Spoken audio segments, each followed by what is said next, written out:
Look, just don't do it. Just stop it. You really don't need to do it. Do what? Well, keep watching the video and you can find out. Roll titles.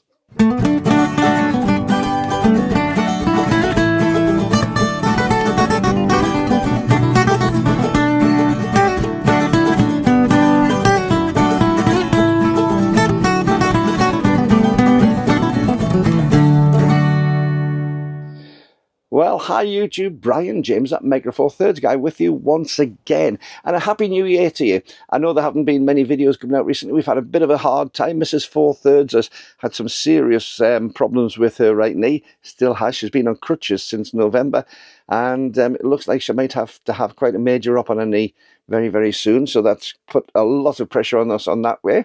But also we've been preparing for our big move to Cyprus, if it comes off, fingers crossed so much.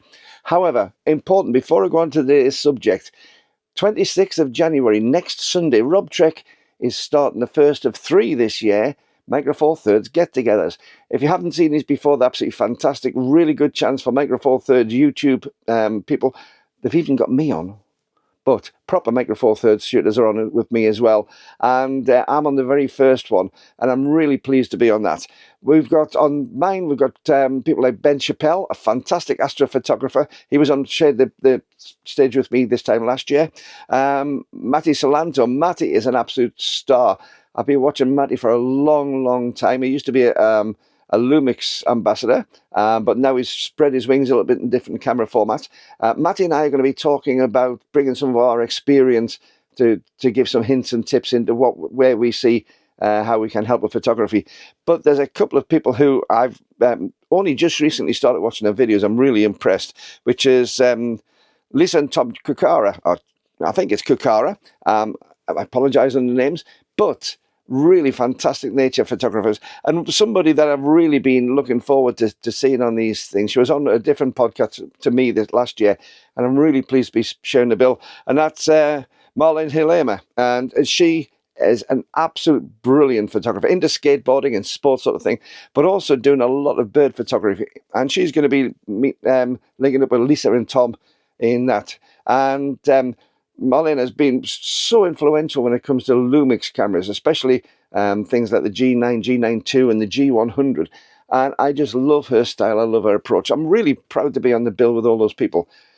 So 9 a.m. Eastern Standard Time, 2 p.m. UK or GMT, and we'll see you on there on Rob Trek's channel. Anyway, to today's video.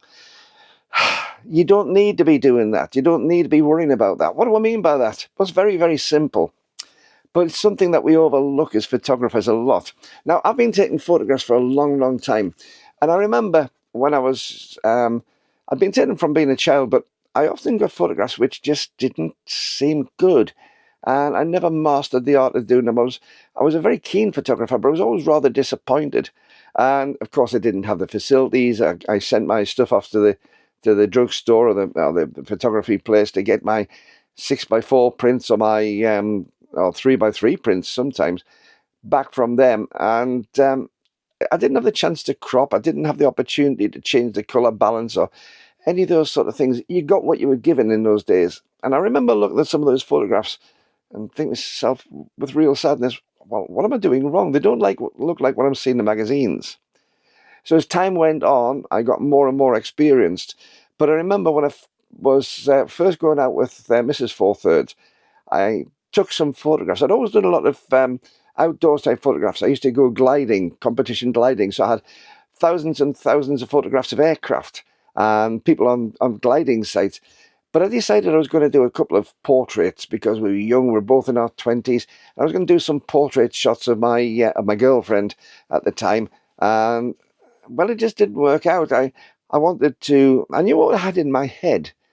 And I introduced some coloured gels into some lights on a white background, and it should have been fantastic. And what it was this grey wall with some blobs of colour on, and just a really poor lighting of her.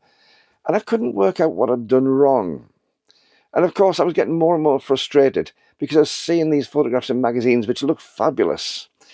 And I really thought myself, to be a photographer, I've got to be like them. I've got to be like these people who are in the magazines. I've got to be like these people who are being seen on TV.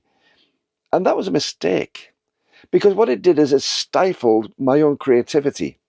First of all, I was trying to be like somebody else, and that's got advantages, don't get me wrong, because when you're trying to develop your style, one of the best things you can do is be influenced by successful people and trying to work out how they produce those photographs. But there's an awful lot of learning to do. At the time, I didn't know about the inverse square law or anything like that, the way that light falls away with distance exponentially. So, and how to control shadows. So, of course, I had my Mrs. 4/3 as it is now, but I had her standing really close to a wall at one point. It was all shadows because I didn't really think about controlling the direction of the light, not just the direct light, but bounced light.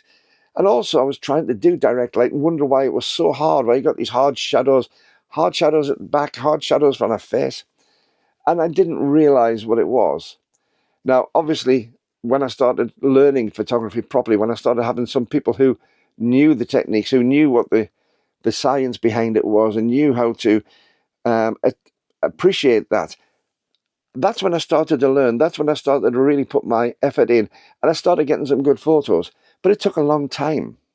Now, in those days, of course, I didn't have things like YouTube, didn't have anything like that. So it was what you were either reading in a book, and a lot of this language seemed to be foreign to me. It was like a totally different language altogether. And also, it was difficult to work out. I'm a very kinesthetic learner. I'm somebody who learns by doing, and not a particularly reading-orientated learner.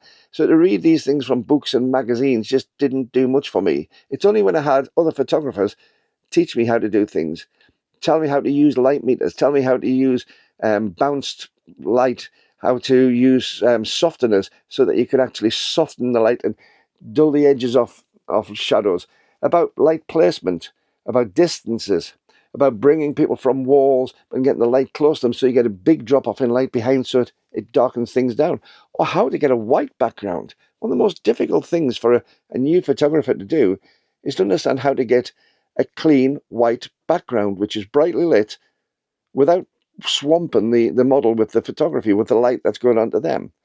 These are all techniques we learn. But I was so down, so disappointed, so close to giving up photography altogether because I couldn't achieve the things that were in there. I could see the photographs.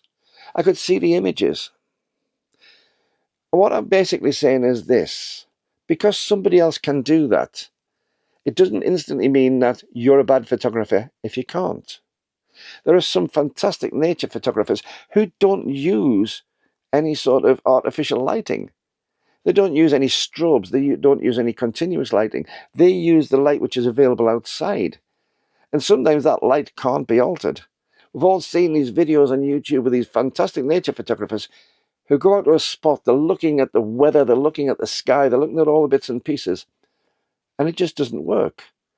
They spend hours climbing to the top of a mountain, only to find that the clouds come in, only to find that the sun's too harsh, only to find that the sun's too soft.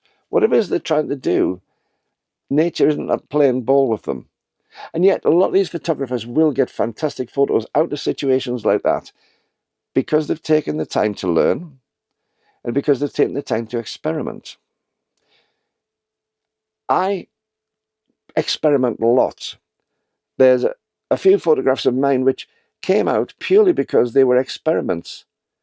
They were actually failures to what I had originally intended.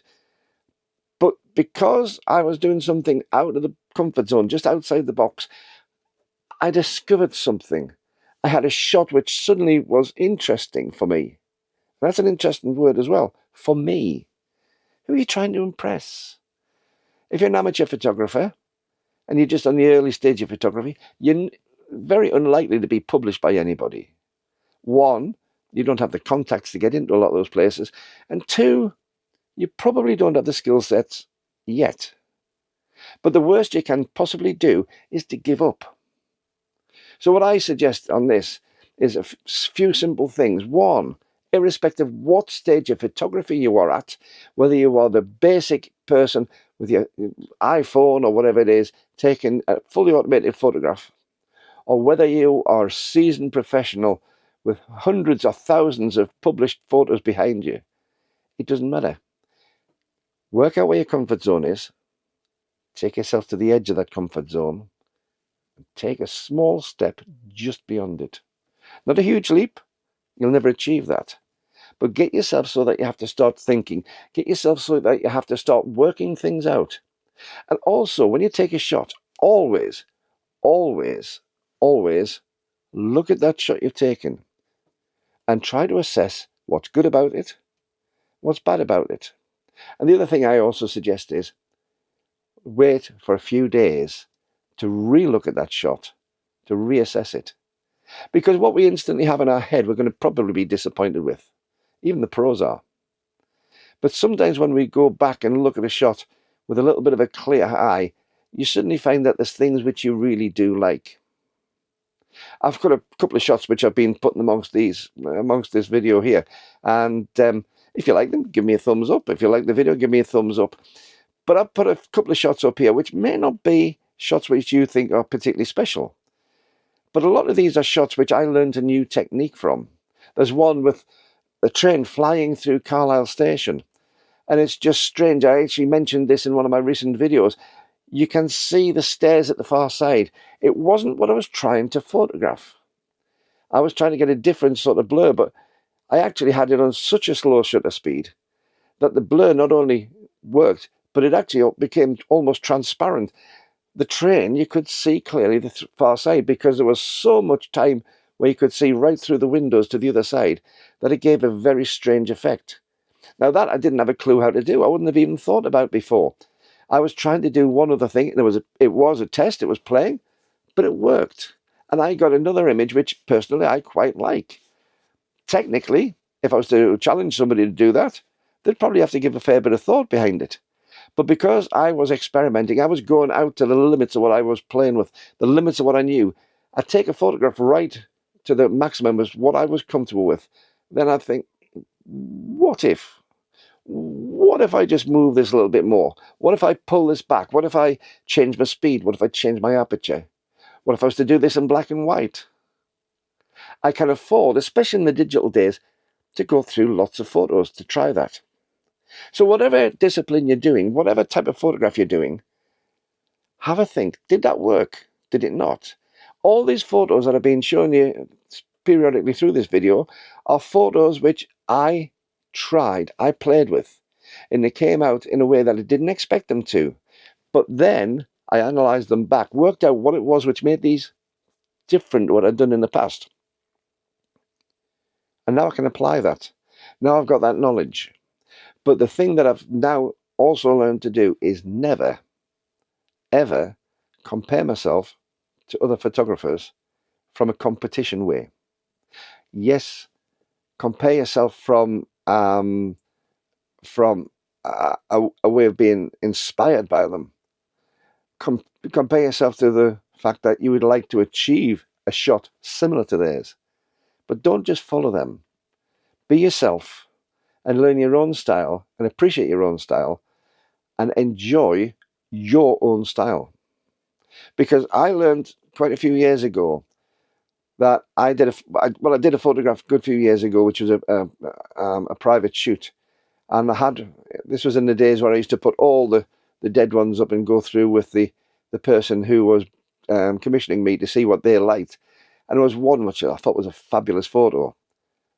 And they were looking at the one just below it, which I dismissed. I thought it was an awful photo. I thought I'd failed. I thought, not what I wanted at all. Yet when they saw it, it was just what was in their mind's eye as a fabulous photo. And when I finished editing it and putting it together properly and getting the colours balanced and getting everything done on it, it was a photograph which almost brought tears to their eyes because it was so what they wanted. And to this day, it's still a photograph I don't particularly like. So always work out what it is you're doing, work out who your influences are, but be you. It doesn't matter what camera you use, it doesn't matter what gear you use, be you. Anyway, till the next time, I would like to thank these wonderful people here who are my Patreon patrons. thank you very much for keeping the channel afloat. I really do appreciate it. If you'd like to buy me a coffee, there's a link below at buymeacoffee.com/Brian James. And the link's in the thing below. And don't forget to give me a thumbs up and a subscribe if you would, because it really does make a difference. But most importantly on this one, don't forget next week, 26th of January 2025, on Rob Trek's channel at 9 AM Eastern Standard Time, 2 PM Greenwich Mean Time. Come and see the very first of 3 Micro Four Thirds get-togethers. You'll love it, and we'd love to see you there live on the program. Till the next time, bye-bye.